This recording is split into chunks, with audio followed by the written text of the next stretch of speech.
अस्सलाम वालेकुम। My name is Mohammad Waseem Shakir. जैसा कि आप जानते हैं कि हम फर्स्ट ईयर केमिस्ट्री का जो चैप्टर नंबर फर्स्ट है बेसिक कॉन्सेप्ट वो हमने स्टार्ट किया हुआ है। आज जो दो टॉपिक्स हैं छोटे से एम्पिरिकल फार्मूला और मॉलिक्यूलर फार्मूला वो हम डिस्कस करने जा रहे हैं। अगर ये टॉपिक नंबर वाइज नहीं है, मतलब एम्पिरिकल फार्मूला पहले आता है, फिर दो टॉपिक्स बीच में आते हैं एक दो, और फिर मॉलिक्यूलर फार्मूला आता है।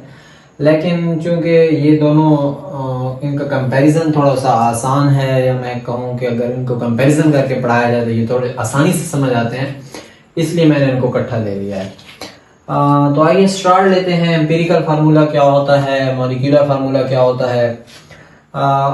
अक्सर क्वेश्चन ये डिफरेंस का क्वेश्चन पूछ लेता है कि differentiate between empirical formula and molecular formula.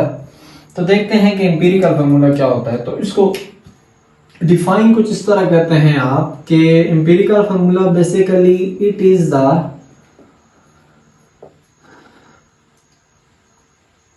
Smallest whole number ratio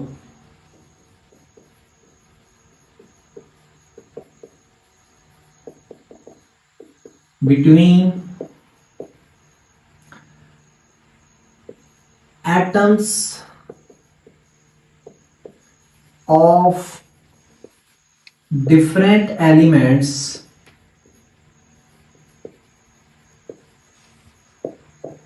in a compound।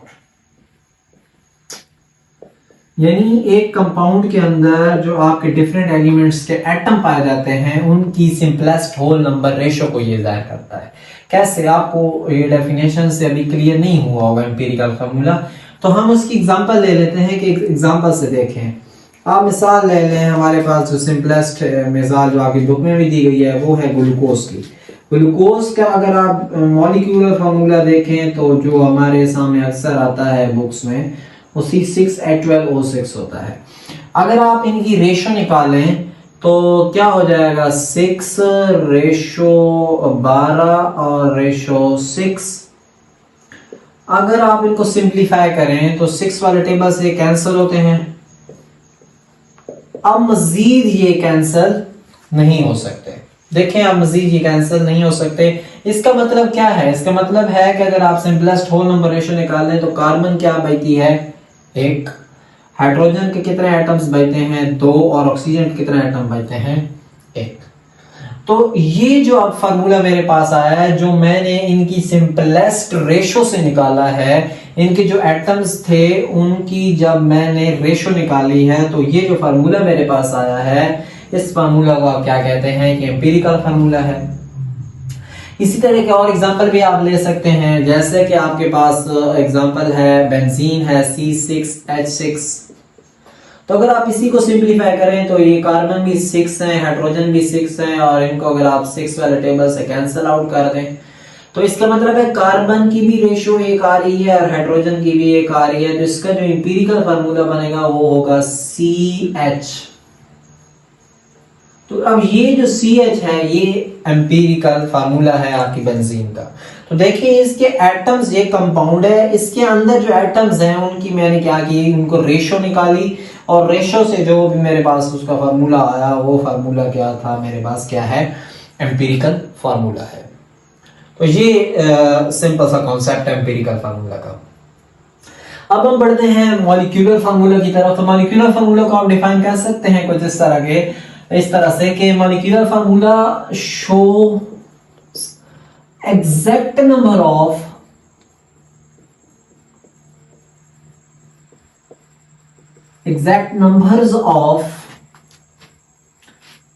Atoms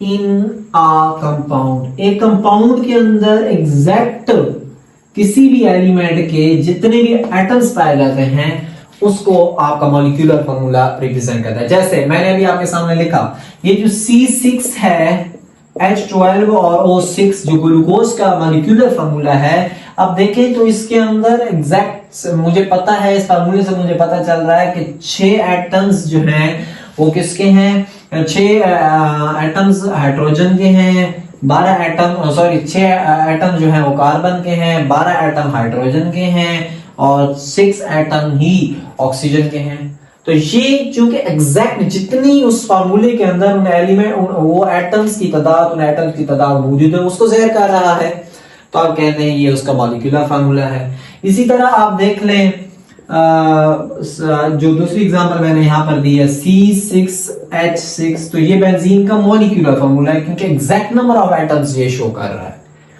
अच्छा, कुछ एलिमेंट्स ऐसे भी होते हैं जिनका मॉलिक्यूलर फार्मूला और एम्पिरिकल फार्मूला सेम होता है, और उन एलिमेंट्स की क्या है, जैसे वाटर आप ले लें, अगर आप इनकी रेशो निकालना चाहें भी तो क्या रेशो आएगी, कोई रेशो भी नहीं आएगी, ये सिंपलीफाई हो सकते हैं, नहीं हो सकते।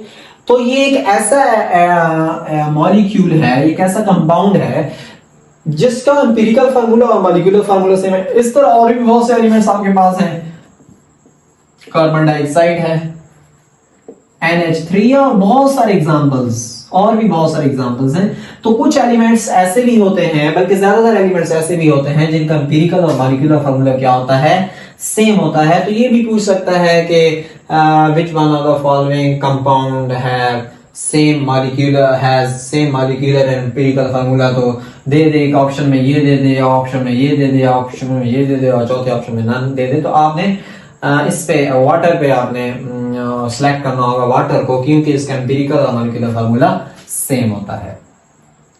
तो ये तो बात हो गई मॉलिक्यूलर फार्मूला की डेफिनेशन की, एम्पिरिकल फार्मूला की डेफिनेशन की, मॉलिक्यूलर फार्मूला की एग्जांपल की और एम्पिरिकल फार्मूला की एग्जांपल्स की।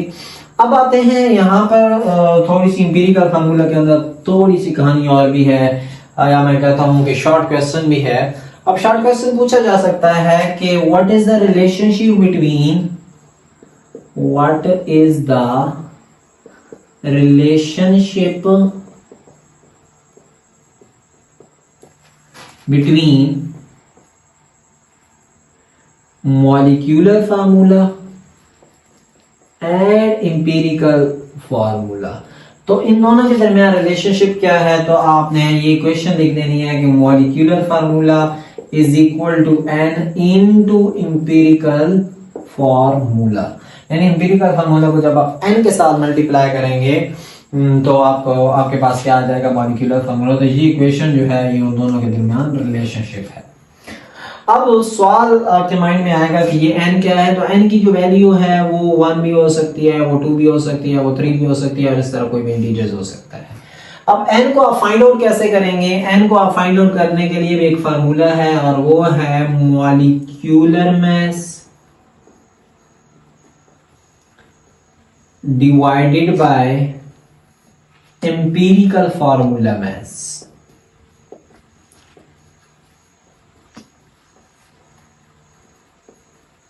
अब ये एक फार्मूला है और इसको आपको याद रखना पड़ेगा। बाकी इसकी प्रैक्टिकल एप्लीकेशंस कहां पर आएंगी, इसकी प्रैक्टिकल एप्लीकेशन, या आप कहें कि इसको हम इस्तेमाल कहां करेंगे, जब हम इसको एक दो बार किसी न्यूमेरिकल इस्तेमाल करेंगे तब आपको ये बातें समझ में आएंगी। बाकी इस टॉपिक में, एम्पिरिकल फार्मूला के टॉपिक में और भी है कि एम्पिरिकल फार्मूला को जो मालूम करने के, एम्पिरिकल फार्मूला किसी भी कंपाउंड के निकालने के कुछ स्टेप्स हैं, वो 4 स्टेप्स हैं, वो मैं अलहदा डिस्कस करूंगा जब मैं इसकी एग्जांपल करवाऊंगा। एम्पिरिकल फार्मूला को फाइंड आउट करने की जो न्यूमेरिकल है वो करवाऊंगा, तब वो 4 जो स्टेप्स हैं उनको बारी बारी मैं कवर करूंगा, साथ में एग्जांपल भी, तो वो आपको वहां से क्लैरिटी के साथ समझ आएगी। बाकी यही चीजें थी इन 2 टॉपिक्स में, यही टॉपिक था, और मिलते हैं नेक्स्ट टॉपिक में, तब तक के लिए अल्लाह हाफिज।